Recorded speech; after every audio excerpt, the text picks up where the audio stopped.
Buendia, Arsenal potential transfer. Norwich City's Argentine playmaker Emiliano Buendia has attracted interest from many clubs around the world. And with Arsenal in need of creativity, especially this summer, could Arsenal turn to Buendia as a potential option? As well as that, what about the future of Martin Ødegaard? And could Arsenal offer Alexandre Lacazette a brand new contract? Let's find out in today's video.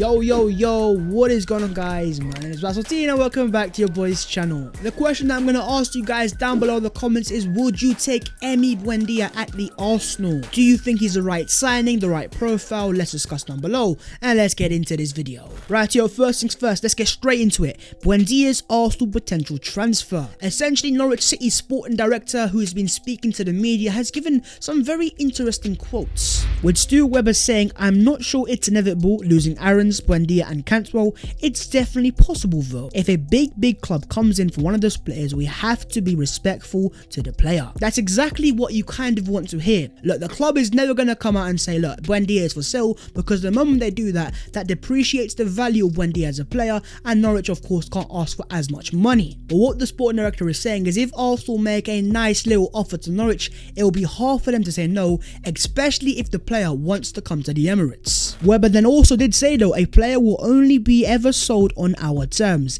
If anyone wants any of those guys, then they'll have to come and break our club transfer record to even get me to answer the phone. In terms of Norwich's transfer record, of course, is what they got for Ben Godfrey from Everton when they paid around £25 million. And so, knowing my club as I do, don't be surprised if Arsenal were to put in an offer of around £25 million plus an extra pound, just like we did back in 2014 for Luis Suarez, because we are the ultimate S-House club. Okay, hold the video right there. Before we proceed to the next part, if you guys can go down there and smash a like on the video, and most importantly, subscribe to the channel if you're new as well, I would massively appreciate it. We are very close to 40,000 subscribers. I keep saying it because we're that close, so please subscribe to your boy. I would appreciate it. Make your boy's day and make that button grey. But all jokes aside, I won't lie to you, I am very interested in this deal, and I would love to see Buendia at Arsenal. Now, I know it's a championship, but this season this guy had over 30 goals and assists, and he won the player of the year of the championship, and that's a league that's produced the likes of Jack Grealish, James Maddison, players that are of high quality, and Arsenal fans would love to see the Emirates as well. Forget signing superstars for the sake of signing superstars to please fans. Sign the right profile of player. Sign the player that is exactly what you need, no matter if it's £5 million or £25 million.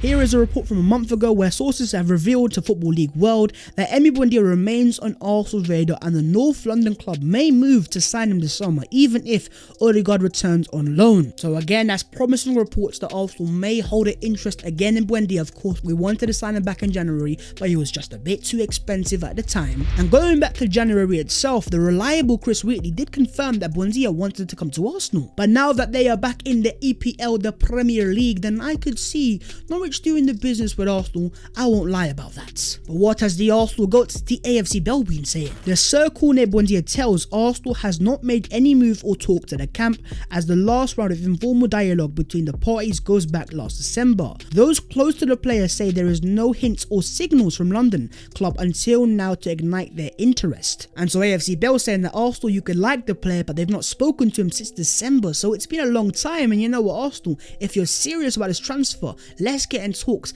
let's start negotiating, get on that phone and start making it happen. But do you share that same love for Emiliano Buendia, and would you take him at Arsenal Football Club? Let me know down below in the comments a yes or a no, and if so, no, what other players are you thinking of? Football London understands that Martin Ødegaard has told those close to him that he would like to stay at Arsenal, as he has been impressed by Mikel Arteta's project and feels highly valued as a part of the squad. Now, Football London have grown in terms of reliability, especially with Chris Wheatley on their books, and so this could well and truly be very true. But saying that, I've seen quite a few Arsenal fans start to change their mind and say, listen, we don't want Martin Ødegaard, and you know what, I don't personally agree. For me, there is no coincidence why, since his return returned from his injury, his form has dropped off, because prior to that injury, he was on fire. He was doing bits left, right and centre, and every single Arsenal fan was on their knees saying, yo Martin, please, please, please sign for Arsenal Football Club. So I am not going to be that reactionary, but of course you can have your opinions. I myself think I would love to see Ødegaard sign for Arsenal, but is it a loan transfer or is it a permanent? I think Arsenal will try to push for a permanent transfer. Mikel Arteta clearly loves the player. He loves Ødegaard. And in terms of Martin Ødegaard as a player, if he wants to play first team regular football, the last thing he needs again is another season-long loan deal. He wants to find a long-term resolution, and whether that's Arsenal Football Club, we are gonna have to wait and see. And moving on, here we are again. Jack Grealish to Arsenal. You heard that right. The Telegraph have reported that Aston Villa wants £80 million for Jack Grealish. Now that is a bit lower than what we've heard in the past of a fee of around £100 million, which is apparently what Aston Villa wanted. And I've even heard some reports unconfirmed saying that he has an £80 million release clause in his contract. Now if that is the case and it's a release clause, let's not forget, Arsenal love release clauses. There is no hassle, you don't have to negotiate with the club, all you gotta do is agree with the player. Go back to last summer, Thomas Partey, the Ghanaian excellence deadline day release clause business, Atletico hand over the player. Now I can see Mandem saying, how can Arsenal afford £80 million, especially without UEFA Champions League football? But ultimately we do have an owner which, if he wants to spend that type of money, it's practically light change for that guy. He's worth £8 billion for God's sake. But if Arsenal are serious about this transfer, and I can't believe I'm saying this, Arsenal need to convince Jack Grealish to sign for Arsenal. Are there any believers down below in the comments, and would you take Jack Grealish at Arsenal if he was the only marquee superstar signing, or do you want to see more realistic signings that would sign for the club that are cheaper and maybe suit the profile but not as much of a superstar? Let's discuss down below. We are just so shameless. Moving on, let's discuss an Alexandre Lacazette contract extension, or let's head over to a man like Chris Wheatley and see what he has had to say. Arsenal were expected to offer Alexandre Lacazette a 1-year extension, which the Frenchman will mull over. His agent is currently speaking with teams in France, Spain and Italy. I need to point out one more time, Chris Wheatley is pretty reliable, but as it says there is no guaranteeing that Lacazette will just accept the contract, especially if he gets a good offer from France, from Spain or for Italy. I think Lacazette understands that his time at Arsenal, while it has been semi-successful, ultimately it's not quite worked out how potentially it could have done. He was brought in to bring us European success. We can't even get into Europe as it stands. That's not his fault, but you guys understand what I'm trying to say. And also, by Arsenal offering a 1-year contract extension, it's almost saying we just want to retain the value of the player. But then again, that is just your boy's opinion. Also, in terms of Arsenal, they will probably be saying who are the obvious strikers in the market to sign, and for me, I don't have that many names. But if you guys do have a striker that you want to see Arsenal sign, let me know who that is down below in the comments, and let me know why we should sign him. David Luiz and Willian's future are still in the air, coming from Chris Wheatley again. Yo, Chris Wheatley, my guy, he's coming with them exclusives. Personally, in terms of David Luiz, I think with his contract expiring, I could see Arsenal offering him a new deal, but I just think he's gonna move on, especially with no European football. But in the case of Willian, yo, if he moves on, quite a few Arsenal fans, they're gonna want to see that. Let's not beat around the bush. Willian has been a massive flop for Arsenal this season. I think the only question here is though, what club would want to sign Willian, and how much money could Arsenal get for him? Because right now he's not running out of contract. This guy's still got 2 years left of his contract at Arsenal Football Club, where he is getting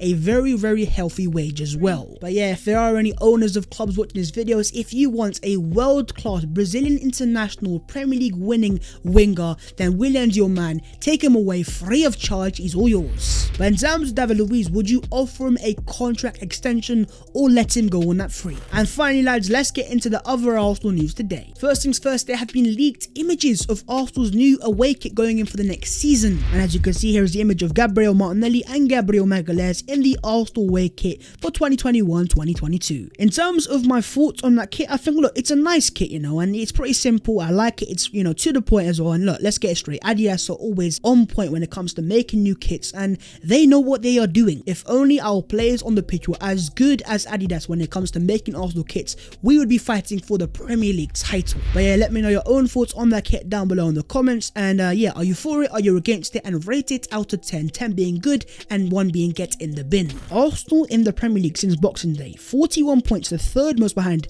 Man City and Man United, 38 goals, the fourth most, 20 goals conceded, joint fourth as well. Yeah, positive stats I guess, but ultimately it doesn't matter because the season did not start back in Boxing Day, the season started back in October. So as I said, it's all well and great having a good second half of the season, but if you're sitting 8th and 9th of the table, does it really mean much? Not to me at least. But one thing it does confirm to me is the importance of Emil Smith-Rowe, because it was that Boxing Day game against Chelsea where Emil Smith-Rowe came into the Arsenal team, and as you can see here, Arsenal's Premier League win percentage with Smith-Rowe starting 63%, without Smith-Rowe 30%. ESR is quite clearly the guy. This guy deserves so much more credit, and as you can see, he's so important. He's the glue to the Arsenal attack, and that is why when Fabrizio Romano confirmed that Arsenal are offering Emil Smith-Rowe a 5-year contract extension, a deal the club are working on since March, with optimistic agreement will be reached soon. Smith-Rowe is happy to stay at Arsenal. I am so happy for my guy, you know, getting that contract. He fully deserves it. Man like ESR,